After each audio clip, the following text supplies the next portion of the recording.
Hello, I am Jackie Rose. I am currently in BIB-360 under Professor Paul Myers. Today's study will be out of Matthew chapter 8, 14 through 17, paralleled in Mark 1:29 through 31 and Luke 4:36 through 39. The Gospel of Matthew is believed to be sourced from portions of Mark's Gospel and produced around 50 to 55 AD. The Gospel of Matthew is believed to be written in the region of Syria, Palestine, due to the Jewish nature of the text, as well as the earliest church that was founded within Antioch, Syria. Matthew, being a tax collector, placed him in a different category with the average citizen as he worked for the Roman government, which attracted members of wealthy families.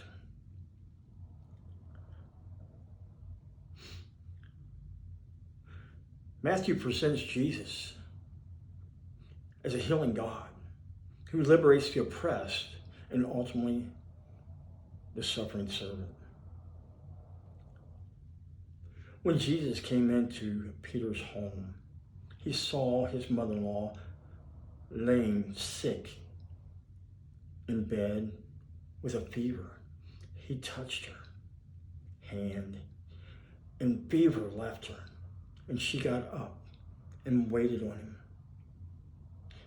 When evening came, they brought him many who were demon-possessed, and he cast out the spirits with a word and healed all who were ill.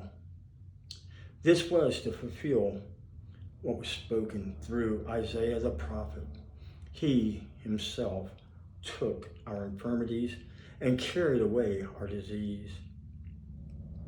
Now, when we look at the Strong's Concordance, we get a deeper understanding of what's taking place here. Because when Jesus came into Peter's home and seen the mother-in-law lying, she wasn't just lying in a bed. She was stricken. She was cast down. She was deathly ill. And when it speaks of her fever, it implies that she was burning up, as if she had malaria. She was on death's bed. And he didn't just reach down and touch her hand. He took hold of it. He may have even lifted her up. And when he did, the fever left. Now, here it says she waited on him. But it was much more than that. Because when she was instantly healed, she got up and she ministered to him. She served him as the angels did after he came from the wilderness for 40 days, after he'd been tempted, the trials and tribulations he withstood.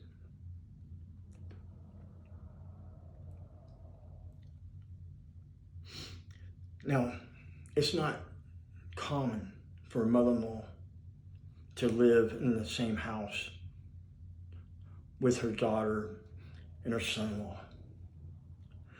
The situation with mother-in-laws, they were ridiculed. They were the center of jokes. They were despised. They were meddlers. This is the thought that the husbands had about their mother-in-laws. But here we find that the reason why there was such great concern for Peter's mother-in-law is that he had a very strong, compassionate love, concern for her. He cared about her.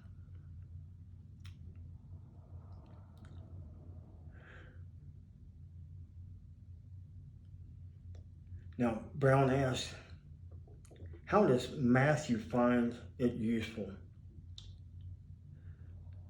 I would argue that he harnesses this particular text because it offers an idealization of the servant who serves the nations by enacting mercy and justice.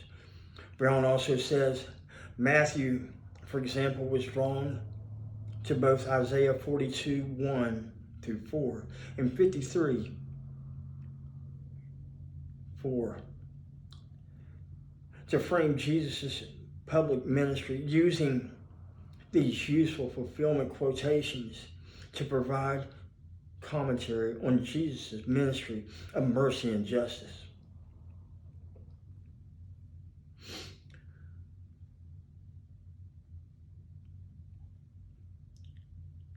Now, one of the things that we have to understand is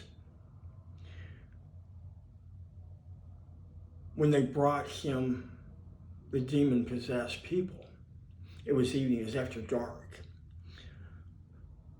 Because that day, when he came into Peter's home, he had been in the synagogue with Simon Peter and other disciples, as this was the Sabbath. And you're not allowed to do anything on the Sabbath. The Sadducees and Pharisees will chastise you because they're very legalistic. And so they brought them after it was dark. But what we have, Jesus, with a word, his authority cast out demons. He liberated these people who were in bondage. And in Isaiah, it said that he took on our infirmities and our sickness. He became that suffering servant.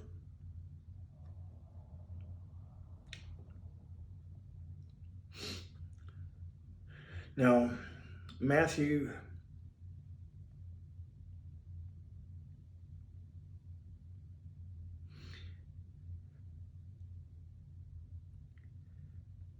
shows us that Jesus is Jehovah Rapha, the God who heals.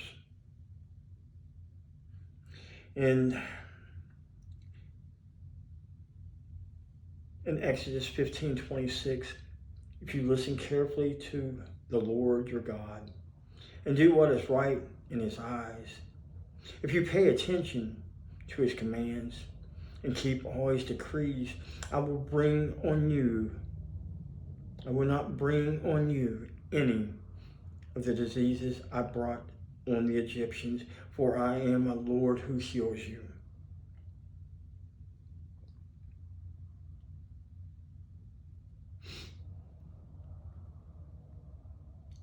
We have a God who heals, he liberates, and he takes on our suffering. This is the God that we have. Thank you, and have a good day.